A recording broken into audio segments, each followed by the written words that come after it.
the walls are closing in on Volodymyr Zelensky of Ukraine. The pressure is starting to really build, and it's starting to actually take action in his responses. And you see he's becoming, but you got to be honest with it, perhaps more and more unrealistic about what he's facing, and it's starting to show. And to try to make some sense out of some of this, and I mean, I don't want to be, so much of a I told you so, but John Mearsheimer's been calling a lot of this from the outset, actually for many years before even the war started. We'll just go back to that far. But certainly a lot of the things that you've been saying is playing out. And first of all, just welcome back to the show, John Mearsheimer, international relations theorist, professor of political science at the University of Chicago. Welcome back to the show. Thank you, Danny. I'm glad to be here. Well, listen, I mean, for Volodymyr Zelensky, it's not looking that great, but I think that in terms of finding a way to end this war, I think things are starting to look up a little bit. And I think we're starting to see the parameters maybe of what this is going to look like. And I want to start off with Zelensky here because I really think that he's starting to feel a little bit desperate. Some of the things that new Secretary of Defense Pete Hegseth said earlier today, some things that Trump has been saying lately, is starting to make it pretty clear that this deal's coming to an end quicker than it has been. You see that one right there from The Economist, where Donald Trump is keeping Ukraine president out of the loop, and he's worried about stuff. And some of his statements are getting even more disconnected from reality, if that's even possible. But one of just a couple recent examples was, he says, "Hey, look, I'm looking to get maybe some minerals for Donald Trump. I want to give him a bunch of minerals. We'll give him $500 million of that."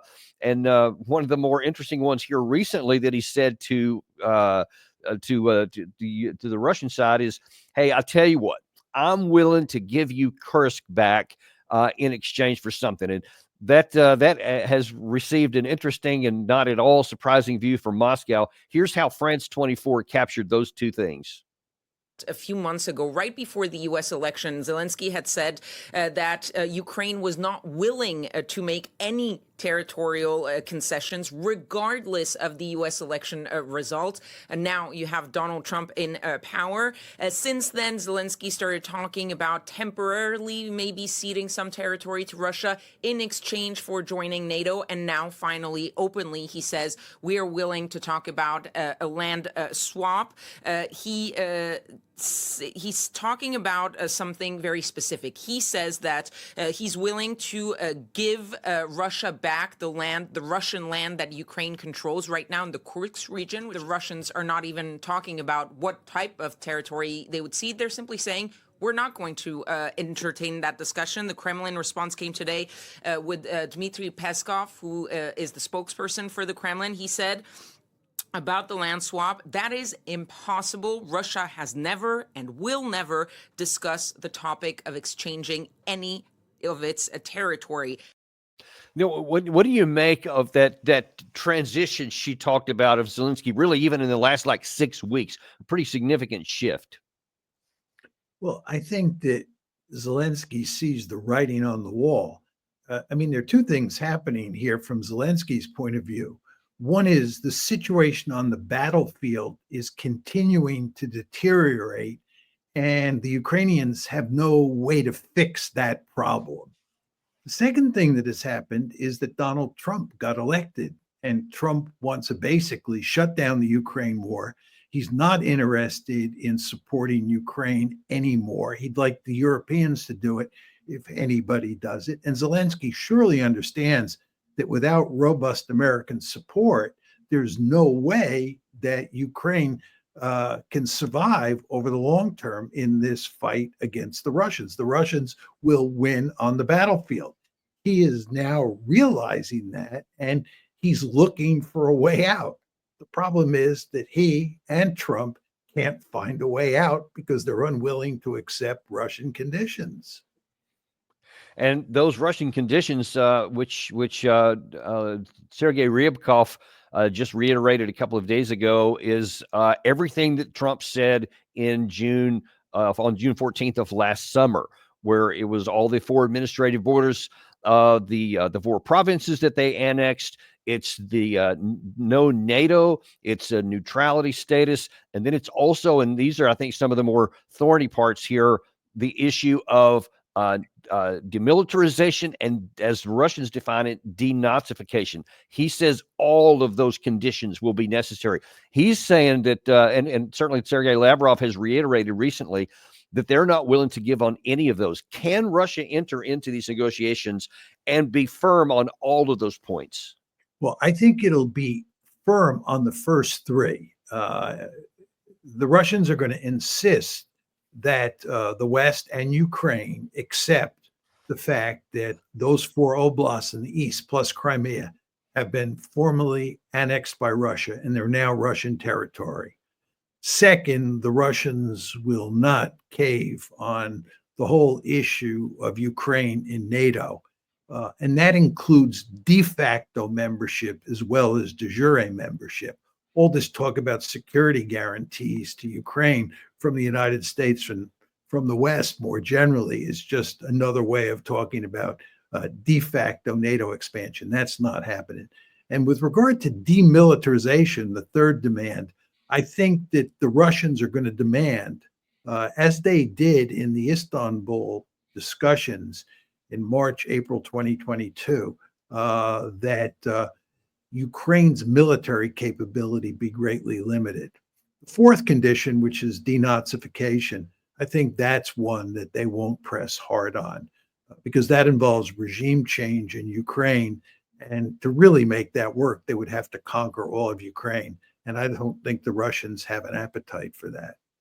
And let's look at perhaps some other ways to achieve that outcome, and that is through elections, because the Kremlin has been very adamant and repeated here lately. It's all the way up to Putin himself in public comments that he can negotiate with Zelensky, but he won't sign any agreement with Zelensky because he views him as an illegitimate leader because he went past his term of service and no new elections are even on the table at this point. How serious do you think Russia will push that issue to get to a final settlement, and would the Ukraine side do it? Well, I think that the Russians are now dug in that they won't negotiate with Zelensky, and I think that there will probably be elections in Ukraine, and Zelensky will lose or not run, and you'll get a new Ukrainian leader. The question is, who is that new Ukrainian leader going to be? Is it going to be some reasonable individual who the Putin forces in the Kremlin feel they can deal with? Or is it going to be somebody who they identify as a Nazi or a fascist or someone who looks a lot like Zelensky? And if that happens, what are the Russians going to do? So I don't think, we can tell for sure what the end result of an election will be. And in the final analysis, I don't think it matters that much. I think what really matters to the Russians are their first three demands, as you described them. And so that leaves the United States in a bit of a sticky wicket, so to speak. If Trump's coming in and thinking he's going to have some leverage to negotiate some things that are in any way positive to the Ukraine side, but Russia is not willing to bend on any of their points, then it seems that the only course left for Russia, as Colonel Jacques Beau said on our show a few days ago, is to just keep fighting. Like he said he believes, and I wanted to get your view on this. He believes that these negotiations will be conducted by the Russians similar to how the Istanbul agreements work. They had a deal on the table. The Russians would have been willing to agree to it, but when it was rejected, they simply just continued the fighting on forward until they achieved their objectives on the ground. Do you see something similar working out in this dynamic? Yes. I mean, I don't think you're going to get an agreement. And I think it's because the West and Ukraine will not agree to Russia's main demands. And absent agreement on those main demands, you're not going to negotiate an end to the conflict. And that means that the conflict will go on. And from a Russian point of view, this is hardly the end of the world because the Russians are doing very well on the battlefield. And what they will do is continue to move westward. And they will hope that at some time in the not too distant future, the Ukrainian forces in front of them collapse and they can capture even more territory. I think the big issue here is not whether the Russians annex these 4 oblasts that they now basically control, and Crimea. I think the interesting question is whether they end up annexing other oblasts, places like Odessa and Kharkiv as well. I would like to see, for the Ukrainians' sake, that not happen. But the more this war goes on, the more likely it is that the Ukrainians will lose more territory than they've already lost. Well, in fact, Russia's just now just a handful of miles away from another province, Dnipro, or Dnipropetrovsk, it's called, I think, in the Ukraine side. And so that could, a new one could come into play literally within days or weeks if the fighting continues on forward. But I want to look at a couple of specific things that the Ukraine side, when it comes in terms of what negotiations could be and what the West is trying to get. And I wonder if you can comment on what the Russians may say to them and whether there's any room for negotiating here. We'll look at a few of them. One of the ones is that both Zelensky has been talking about recently, Pete Hegseth talked about also today in his comments, is the issue of peacekeepers. You have Zelensky said, hey, I want 200,000 peacekeepers to monitor whatever happens in between here. And here's what Hegseth had to say about that. Any security guarantee must be backed by capable European and non-European troops. If these troops are deployed as peacekeepers to Ukraine at any point, they should be deployed as part of a non-NATO mission, and they should not be covered under Article 5.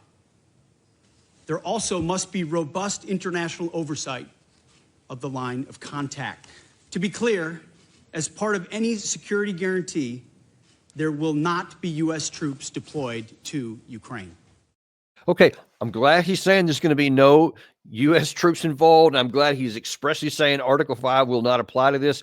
But from the Russian perspective, are they going to allow any number of international troops at the line of contact? Well, I think here, Danny, you have to distinguish between deploying troops during a ceasefire and deploying troops in a permanent settlement. And most people who talk about deploying NATO troops in Ukraine talk about it in the context of a ceasefire. And if any NATO troops are put in Ukraine during a ceasefire, I think that what will happen is those troops will eventually be attacked when the ceasefire breaks down. And in fact, I would argue the Russians will not even allow those NATO troops to come in to Ukraine in the context of a ceasefire. It's just going to be unacceptable to them. And if we insist and those NATO troops come in, even if they're just European troops, it seems to me the ceasefire will either not happen or break down, and the Russians will go after those troops, as they should. With regard to a genuine peace agreement and security guarantees, I do not believe the Russians are going to allow NATO or the Europeans to station troops in Ukraine. I'm not even sure they're going to allow them to give a security guarantee. Or if they do allow the Europeans to give a security guarantee, there'll be all sorts of caveats attached to that. You want to remember that from the Russian point of view, what this war is all about is Ukraine becoming a member of NATO. And a lot of these proposals about stationing European or NATO troops in Ukraine and security guarantees and so forth and so on is, in effect, a de facto way of bringing Ukraine into NATO. And that's not going to happen. From a Russian point of view, Ukraine has to be a genuinely neutral country, period. And let's look at that a little bit more. I'm going to look at it from a couple of different perspectives. This issue of security guarantees, because it seems to always come up. Zelensky, of course, has been talking about it ad nauseum for years, not even just recently. And you heard Secretary Hegseth say it again right there. But what is the pros and cons for any European country, whether it's into bilateral or any kind of multilateral engagement, towards providing a security guarantee? What would that even mean? Because to me, a security guarantee sounds like I'm willing to use my troops and whatever else to guarantee yours, i.e. I'll go to war for you, almost like a different kind of Article 5. How do you see the different interpretations of what security guarantees mean to the West? Well, you could argue that a security guarantee does not mean that European or NATO troops actually engage in the fighting, that they, in effect, do in a future conflict what they have done in this war that has run since 2022. And that is that they provide all sorts of material and economic support for Ukraine, but NATO troops or European troops don't fight inside of Ukraine for Ukraine. That's one possibility. Another possibility is that those European or NATO troops actually fight on behalf of Ukraine. I think it's extremely unlikely that the Europeans would make that commitment. We're not going to make that commitment. And I think that, in effect, what's going on here is you're not going to get a meaningful security guarantee from the West to come to Ukraine's rescue if the war breaks out again. And what that means is you're going to end up with a genuinely neutral Ukraine.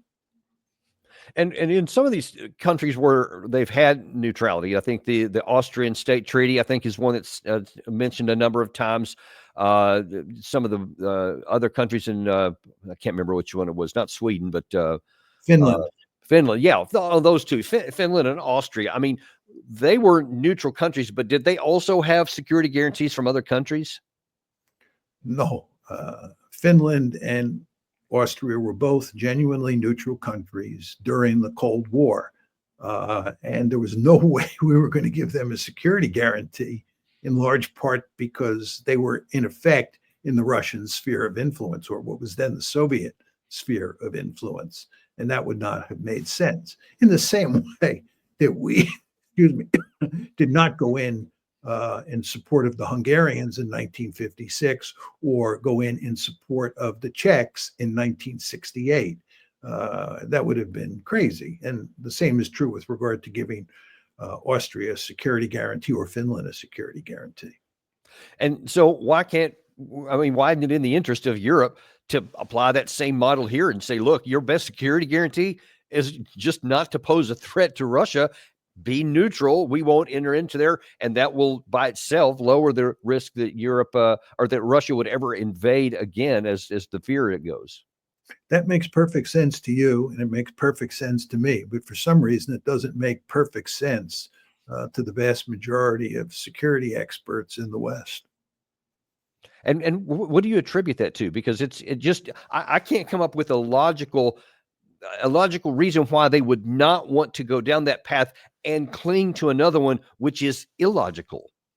It's, I think, basically a sunk costs argument. I mean, so many people in the West have devoted so many years and so much effort to making the argument that it is imperative that we support Ukraine now and forever, that they simply find it impossible to back off from that way of thinking about the Ukraine situation. And of course, it's tragic, especially for the Ukrainians, because this is not in their interest. But the fact is that if you look at the foreign policy elite in the United States and in most countries in Western Europe, they are filled with people who are profoundly committed to Ukraine. And help my brain get around this, because I'm trying to think as a rational person who has a strong preference for the outcome you just articulated, that many in the West do, for the reasons that you just argued. But I can still, in my mind, say, even if I held those positions, it would be irrational for me to continue to hold them when it is self-evident that continuing to pursue my preferred outcome will actually deprive the Ukraine side of the security that I want them to have. And in fact, if it goes far enough, could deprive them of their independence at all. Well, I mean, there are cracks in the edifice. I think what you're saying is it's surprising that people haven't woken up more quickly. It's what's taking them so long. Yeah, I guess so. And I don't have a good answer to that. I mean, I don't understand Western strategic thinking on Ukraine or on the Middle East. It just escapes me.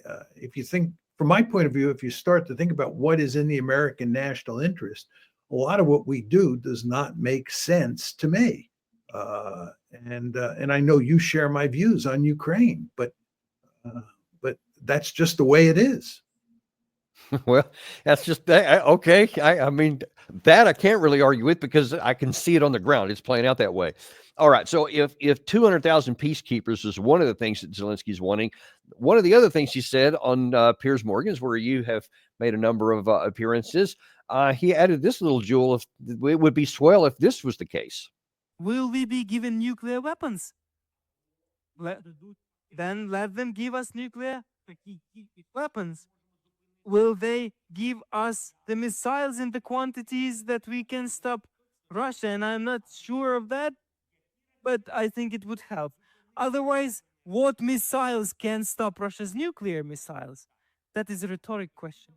So let's do it the following way. Give us back nuclear arms, give us missile systems, partners, help us finance the 1 million army, move your contingent on the parts of our state where we want the stability of the situation so that the people have tranquility.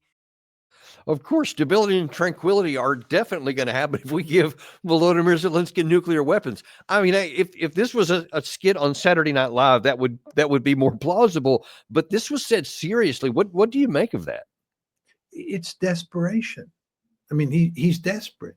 The idea that Russia and the United States, and in fact, almost every European country, would allow Ukraine to have nuclear weapons at this point in time is, in my opinion, unthinkable. The Russians will not let it happen. We will not let it happen. It is not in our interest for Ukraine to have nuclear weapons because Ukraine will probably use those weapons and drag us into a nuclear war. And that we don't want. So this is just not going to happen. And, he can demand that we give him more missiles and other forms of conventional weaponry. But as has been clear for at least a year now, there's nothing in the cupboard. It's not like we can just open the door of the cupboard, pull out all these weapons, start shipping them to Ukraine, and that will solve all their problems. And furthermore, as we all know at this point in time, the main problem is not weaponry, it's manpower. And they don't have the manpower. And the Russians do have the manpower. And all of this is to say that Ukraine is in deep, deep trouble. And Zelensky recognizes that. And he's flailing around making wild statements about nuclear weapons because he really has nothing else he can do.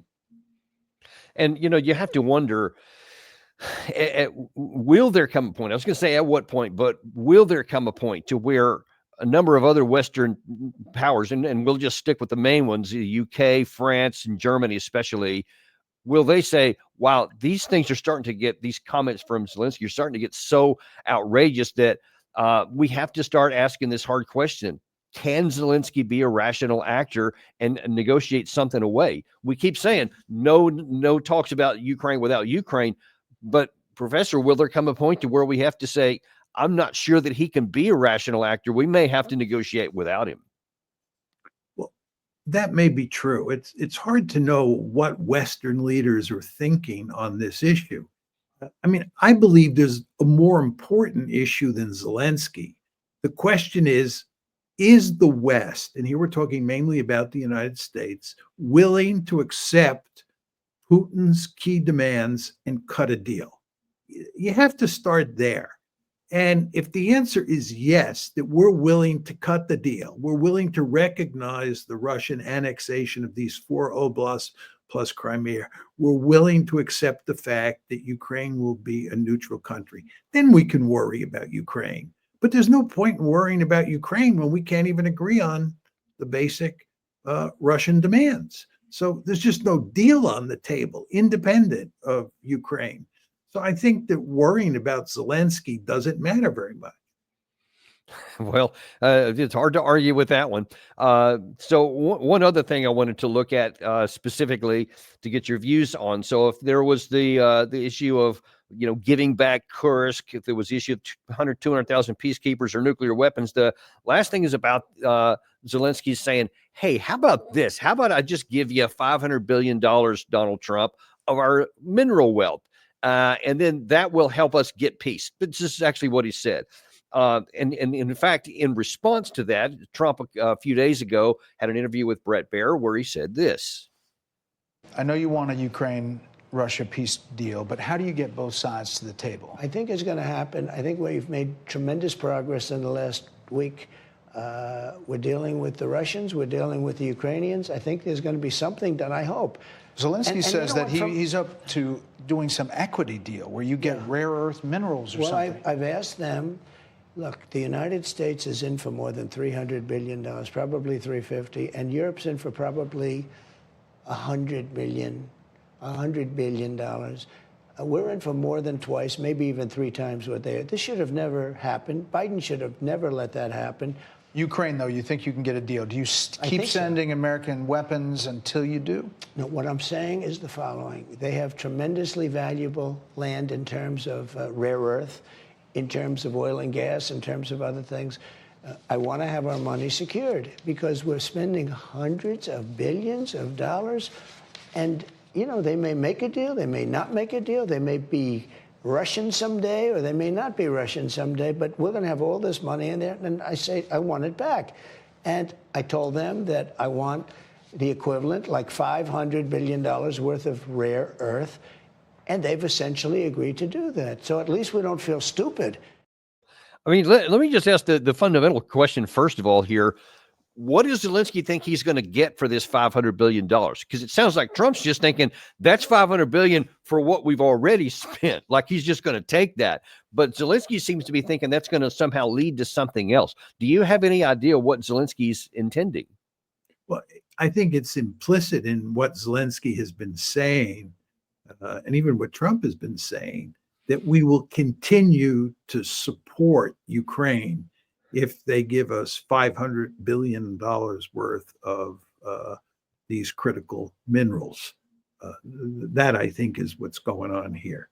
But you see, I thought it was interesting in that interview there when Bret Baier tried to press him on that issue. He said, will you keep giving him all the support until you get what you want from Putin? He wouldn't answer it. He just immediately changed the subject to, no, here's what I'm saying. And so he didn't answer that. Do you think that is indicative of his thought process? Well, if he thinks that he's going to get $500 billion worth of precious mineral resources from Ukraine and still at the same time be able to sell Ukraine down the river, he's delusional, right? If he's not going to get the $500 billion in mineral resources, but if he were to get it, there'll be a quid pro quo, and the quid pro quo will be that we will continue to support Ukraine the way we have in the past. This, of course, is why Zelensky is pushing this idea. Zelensky sees this as a way of continued American support. But of course, it's not going to work because Trump wants out.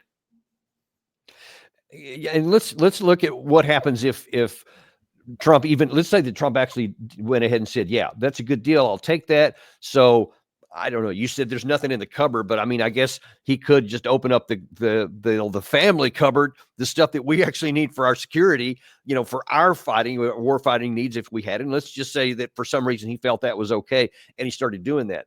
But as you said a minute ago, the issue is not so much about ammunition and weapons as about the manpower issue, which Ukraine doesn't have and Russia does. So what happens if Putin politely just declines to make a deal on Trump's terms / Zelensky's terms, and they keep fighting? What is the risk for Trump that he goes down this path and then ends up losing area where these very minerals are located? I mean, the problem that Trump faces is the problem that Biden faced in Afghanistan. In other words, Trump was the person who decided we were going to pull out of Afghanistan, but he had the good fortune to leave office before we did it.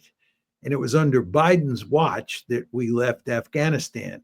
And Biden suffered a huge political defeat for pulling out of Afghanistan, and for the American public seeing that as a big loss.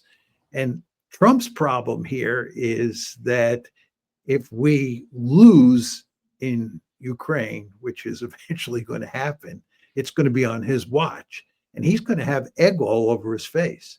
This is a real problem for him. He has to think about how he wants to put an end to this.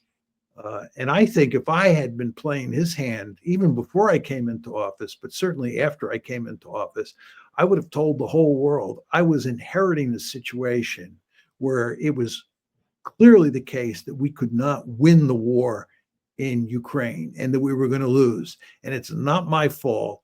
It's Joe Biden's fault. I inherited this problem. That's what he should have been saying.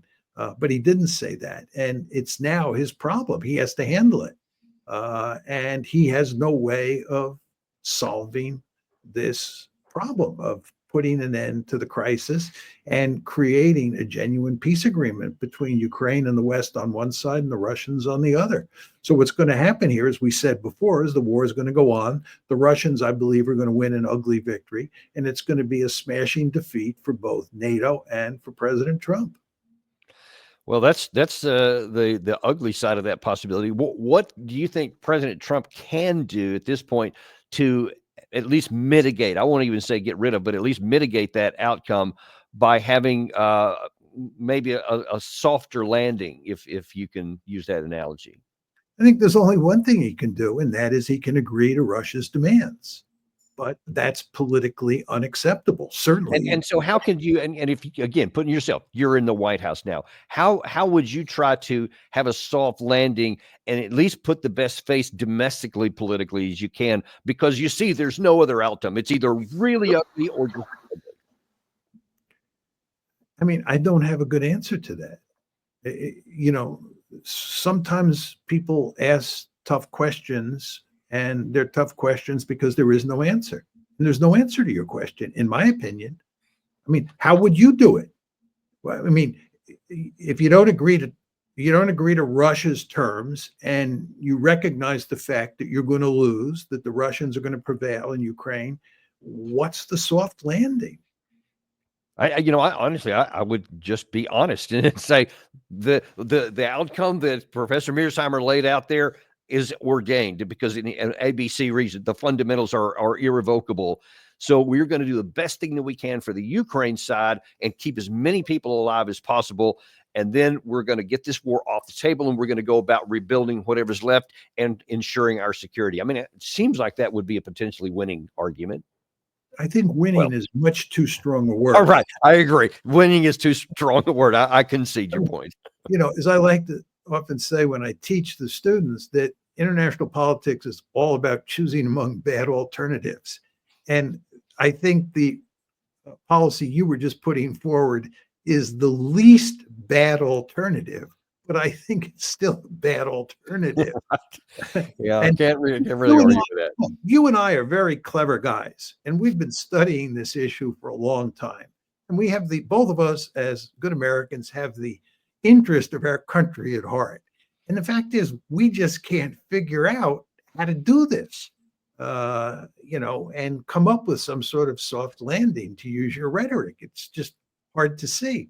Hopefully, it's just a result of the fact that we're maybe not that smart, and somebody out there can figure out a smart way to make this work. No, I think we're smart. And whether Trump said it or not, I think that what you said just a second ago is profoundly important, because we're in this position of no good outcome because of what the previous administration did, and even before that, other administrations and Europeans have done.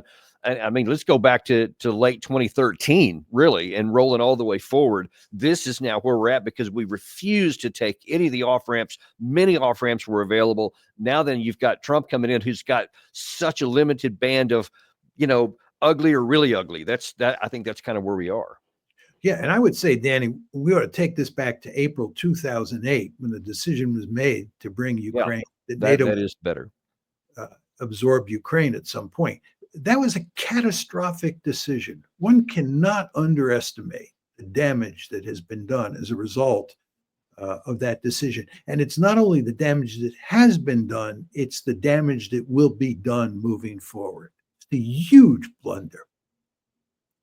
Yeah, and that's something that it's gonna take a generation to unwind from the consequences of that. Even if we get all kinds of smart people in and start making good decisions now, that's a sunk cost of harm that I think is done, that we're not going to be able to unwind without a lot of time going on. No argument from me. I want to say I agree with you 100%. Well, but it would be good if we stopped doing that and stopped building up, future payments. In the last amount of time we have here, I want to shift gears a little bit to the Middle East, because we're coming up on a potential problem this weekend where Trump has kind of changed the terms of the ceasefire that had been negotiated through Qatar and several others. This 3-phase ceasefire, which is supposed to end the fighting completely. But now then Trump has set a new condition that if all of the hostages are not back by, I think, noon on Saturday, then, quote, all hell is going to break loose. What do you see happening with that situation? Well, I don't know for sure. I think there's some possibility that Hamas and the Israeli government will settle their differences before Saturday. I'm not saying that is going to happen. I think there's some possibility. I say that because it's very clear that Hamas wants to make the ceasefire work. No question there. And although there's a lot of evidence that Netanyahu doesn't, the fact is that he has powerful incentives to make this work, at least for the time being, so that he gets more hostages out. My guess is that at the start of the ceasefire, there were 98 hostages being held by Hamas, and a good number of them, 30 plus, I think, were dead. But anyway, of the 98, as best I can tell, 16 have been taken out. Okay. 16 have been taken out. That's 16 out of 98. That tells you there are a lot of hostages there. And Netanyahu has a deep-seated interest in getting most, if not all, of those hostages back. So if the fighting starts up again on Saturday, a lot of hostages will remain stuck in Gaza. And that's not in Netanyahu's interest. Furthermore, what exactly are the Israelis going to do if the ceasefire breaks down? They spent about 16 months pounding the living daylights out of the Gaza Strip. There's not much left to destroy. They didn't destroy Hamas. Hamas is alive and well. So what are they going to do after Saturday when they restart the war that they couldn't do in those 16 months? Do they now have a war-winning strategy? I think the answer is no. So I don't understand, what they gain by restarting the war. And again, the whole hostage problem is staring Netanyahu in the face. So I think an argument could be made that you'll get a deal, some sort of deal before Saturday. I may be wrong, who knows for sure. But if you don't get a deal, apparently the Israelis are going to go back to pounding Gaza. Where that leads, I don't know. It's not going to lead to any kind of victory by the Israelis. So they'll just end up in the same place they were in on January 19th when the ceasefire started. Yeah. Well, I guess we'll have to see how that one plays out. Last question I have. One of the other things that President Trump has floated is to provide a good place to live for all these Palestinians while the Strip is rebuilt. I won't go into all what that may mean in terms of people coming back or so. That we could do a whole show on that. But I do want to zero in on two particular issues. Do you think there's any prospect that Jordan and Egypt either will or can absorb large numbers, not just token small numbers, but large numbers like 800,000-900,000 each personnel? Will they ever take those people into their countries? I don't think so.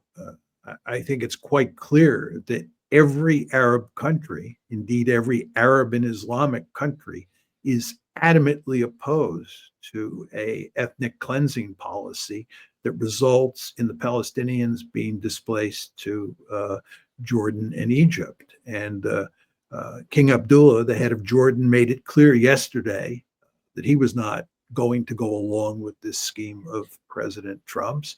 And the Egyptians have also made it clear. And in fact, General al-Sisi, who was supposed to come to Washington to talk to Trump, canceled his trip. So they're not going to willingly accept that. Now, it is theoretically possible that the Americans and the Israelis operating as a tag team will ethnically cleanse the 2.3 million Palestinians in Gaza at the end of a rifle barrel. It's theoretically possible. I do not think it's practically possible. I find it hard to believe that the United States would actively participate in such a morally reprehensible policy. I think the Israelis would do it. But even there, I think a lot of pressure would be brought to bear on the Israelis not to ethnically cleanse Gaza at the end of a rifle barrel. So my sense is that for the foreseeable future, the Palestinians will remain in Gaza and in the West Bank. But at the same time, there's no question the Israelis will constantly be looking for opportunities to cleanse those two parts of Greater Israel, so that they can move away from the present situation, which is one where Israel is an apartheid state, to one where there are hardly any Palestinians in their midst, and therefore they obviate the apartheid problem. Well, there's a lot to unpack there, but we'll leave it there for the time being, and we'll continue to monitor this situation as events warrant. As always, Professor, thank you so much for coming on today. It's always a delight to have you on. Thank you, Danny. It was my pleasure to be with you as always. And we appreciate you guys too. Be sure and like and subscribe on the way out if you haven't. And also to remind you that we are on podcast. I know some of your friends may listen to podcasts. Maybe they don't have time to watch a video. Just send them to Apple Podcasts, Spotify, Podcast Addict, anywhere you get your podcast. Type in Daniel Davis Deep Dive. You'll find us waiting there for you. And I'm sure they'll appreciate you too. Thank you very much. We'll see you on the next episode of Daniel Davis Deep Dive.